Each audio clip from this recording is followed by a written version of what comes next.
I start.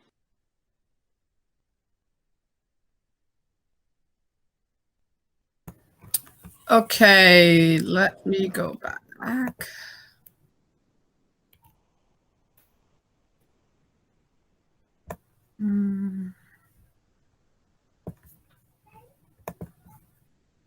Okay, Assalamu alaikum wa rahmatullahi wa barakatuhu.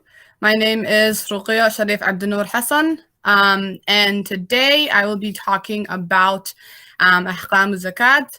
I just wanted to say before, just to read like all of the Arkanul Salam. So, Assalamu alaikum wa rahmatullahi. السلام عليكم. waan ka go'ay cafwan intaysan ruqiya shariif u gudbin zakada insha allah nasteexaan su'aalo waxaan ka weydiinayaa salaada nasteexa ma maqashaa نستحق بحث قدك Way baxde. قدك بحث ka baxda miya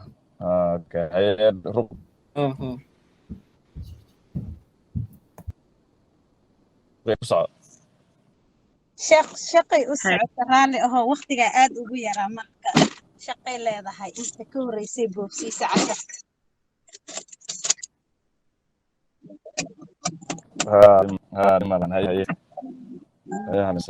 Okay.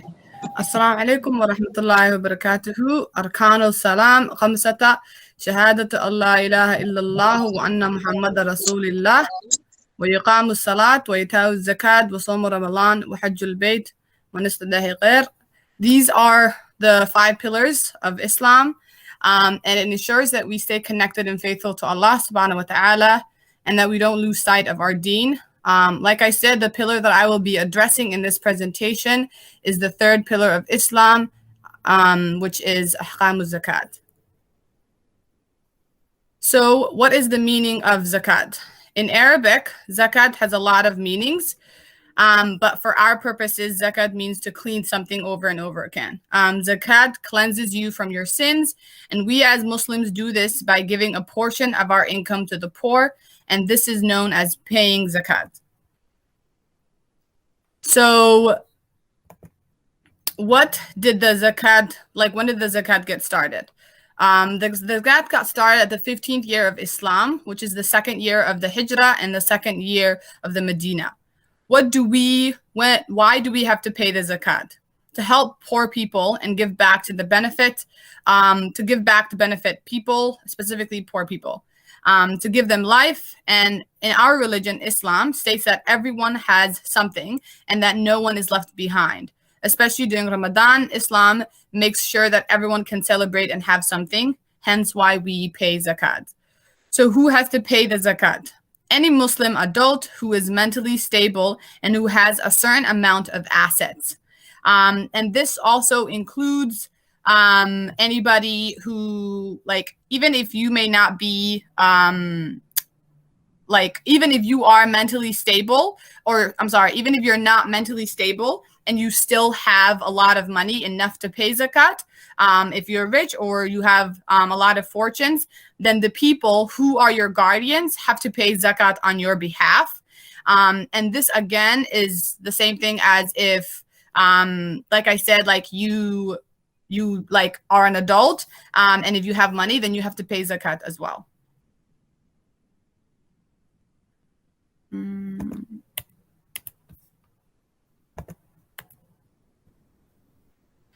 So who receives zakat? Somebody who needs assistance. There are 8 kinds of people that can receive zakat.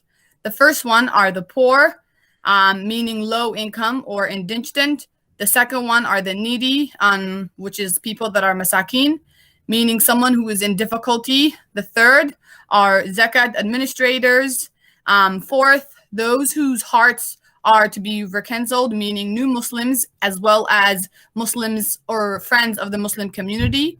The fifth are those that are in bondage, such as slaves. The sixth is people that are debt-ridden, so people that have taken a lot of loans and they need help repaying those loans. And they can receive zakat to pay the loans as well. The seventh is in the cause of Allah subhanahu wa ta'ala. So this can be someone who is jihad and is fighting for the goodness of Islam and Allah subhanahu wa ta'ala. And then the 8th are the wayfarers, or also known as the travelers. So people who are either traveling or are stranded and traveling with little resources. They can get support as well. So in addition, you don't give zakat to the rich unless they are part of these 8 groups above.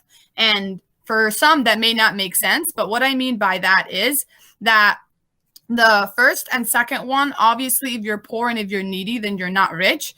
But there are cases in which people do have a lot of money, for example, but they're traveling and they're stranded and they don't have access to the money. So you can pay zakat by supporting them in that way.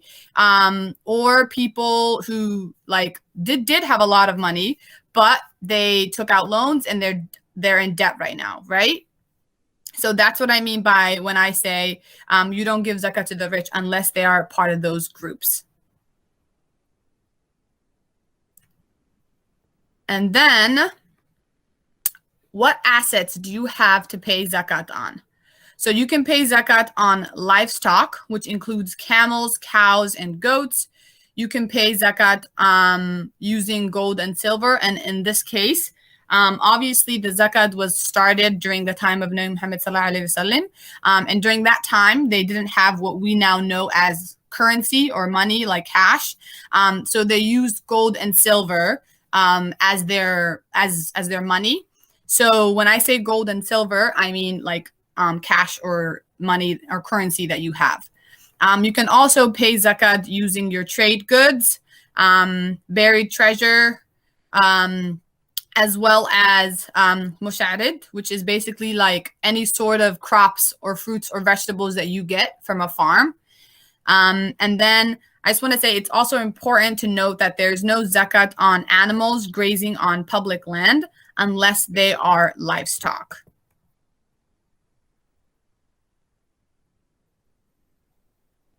So what are the preconditions? The preconditions for paying the zakat are hawl and nasib.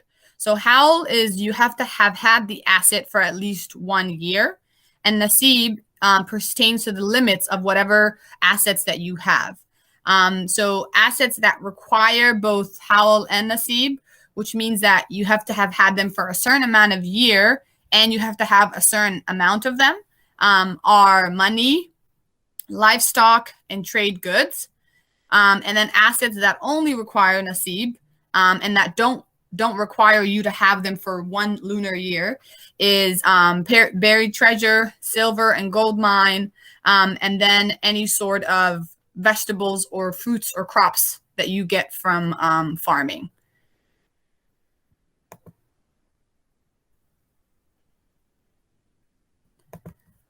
So this is really important. So hawl and nasib for assets. So what assets do you have to pay zakat on? So like I said, I listed earlier, I said livestock, money, crops and vegetables and all that stuff. But then the previous slide, I was talking about what hawl and nasib means. So like I said, hawl is basically the requirement or the precondition that you have to have had this asset for 1 lunar year.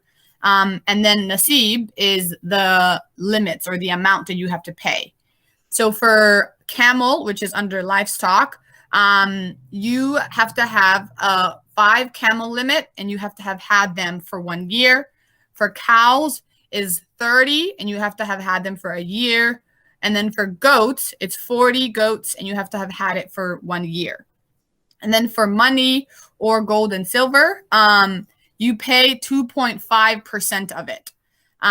So the currency is gold and silver. The nisab for money is the market value of 84.7 grams of gold and 592.9 grams of silver. And when you exchange that, right? So like I said, gold and silver was back in the day of Nabi Muhammad sallallahu alaihi wasallam. So if you exchange that to what we now know as money, 84.7 grams of gold is about $5,101.05, and 592.9 grams of silver is $462.34. However, it is good to pay zakat for money. And if you have this money, so like even though it says that the limit is 5,000, if you have had $3,000 for more than a year and you don't need it for anything, you're not saving it for anything, it's just like there, it is recommended that you pay zakat on that 3,000 and you don't wait for the 5,000, if that makes sense. And the reason why this is the case is because the whole purpose of zakat is to help our community, is to help people in need and to give back, so that people are not left behind, and is to benefit poor people as well. So if you are able to, if you have $3,000, then it is recommended that you pay zakat on that amount and you don't wait for the limit. And then if you have crops or fruits, you don't have to wait for a year. So what that means is that there isn't a howl, but the nasib for it is you have to have had 609.84 grams. So the equivalent of that is basically like if you have a certain amount of crops or fruits or vegetables, you don't necessarily